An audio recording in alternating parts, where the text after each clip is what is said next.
to, some of the most important parts about the guitar itself, and that's going to be the wood combinations that go thereunto. There's a little bit of excitement when you're talking about buying a new acoustic guitar, because I'll tell you, it's one of the most romantic things you can ever purchase, other than a diamond. You have to meet the guitar, you have to experience it, you have to hold on to it and get acquainted, and that's how the guitar is really going to speak to you.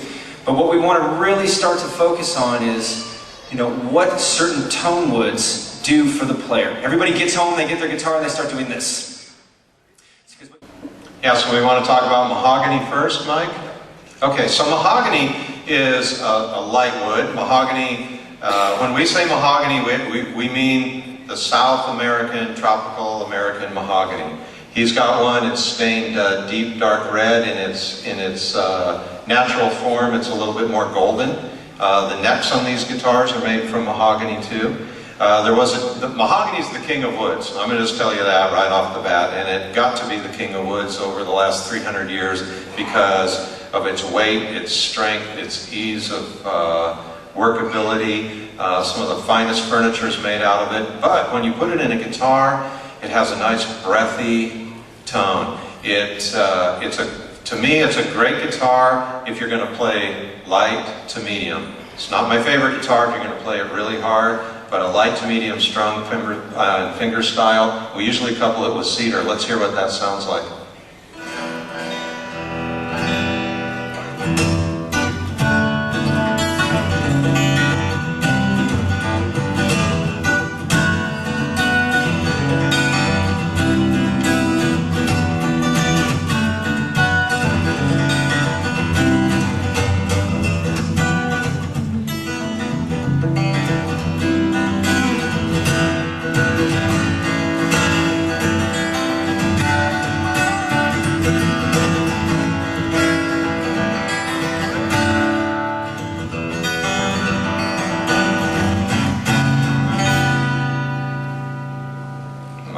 Nice. Love it. Is that a GS body? They're all GS's. Okay, so we've got the same size body.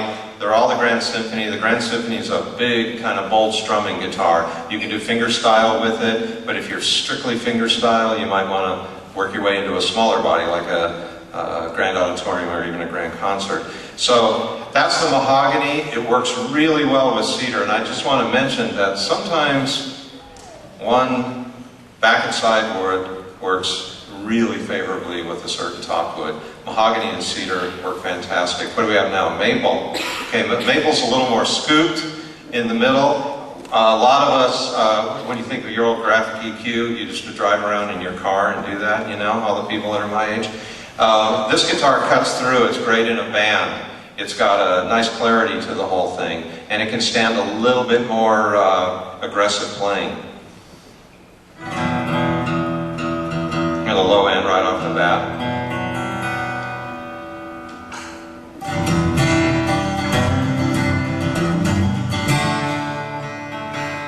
We gotta tune these. Oh, it's hard to tune it. It needs an outboard tuner. Bad.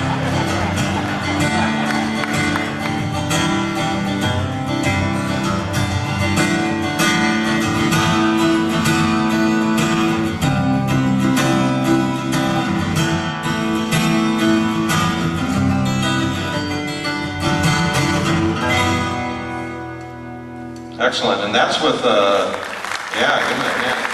This is quilted mahogany, quilted maple, I'm sorry. Quilt and flame, you might wonder about that beautiful figure that we get in the wood and how that happens. A lot of people always ask me about how that comes about. It's a genetic thing that happens with trees. Some of the maple trees have it, some of it don't. And really, if you peel on a quilted guitar like that, if you peeled back the bark of the guitar and just looked at the wood underneath it, what you would see is a bunch of nodules that have grown all over it. Just instead of it being a smooth trunk, it's just filled with bumps and just nasty bumps all the way up it. And when you cut through it, what you're seeing is you're cutting right through those things, and the light reflects on it a little bit differently. So that's quilt. Flame. If you're looking at a fiddleback guitar, you know what I mean by that. If you peeled the bark off of that tree, It would look like a piece of flex pipe. It would have it just kind of like undulations all the way around it. So that's kind of what the flame looks like. They both tend to sound the same. We have a rosewood guitar here. This one's a Sitka spruce top and East Indian rosewood back and sides.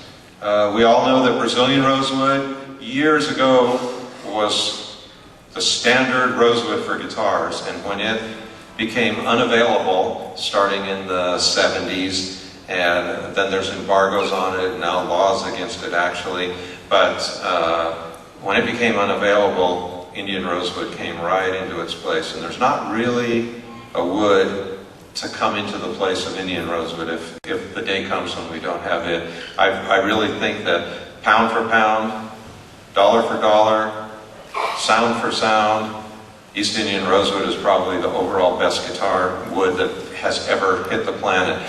Sitka spruce and Indian is my favorite combination of wood for the style of playing I do. You have to use a little bit heavier hand on it than you would a mahogany guitar, but it'll give you an awful lot of sound in the end.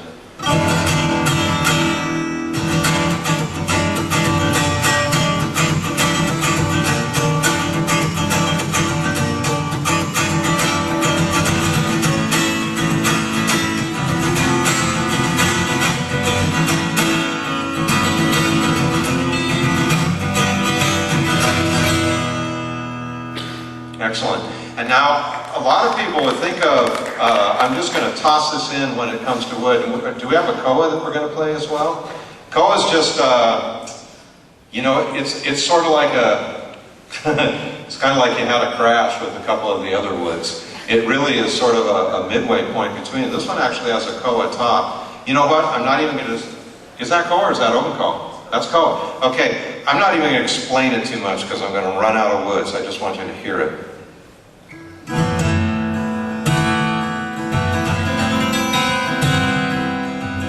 That's a hardwood top rather than spruce.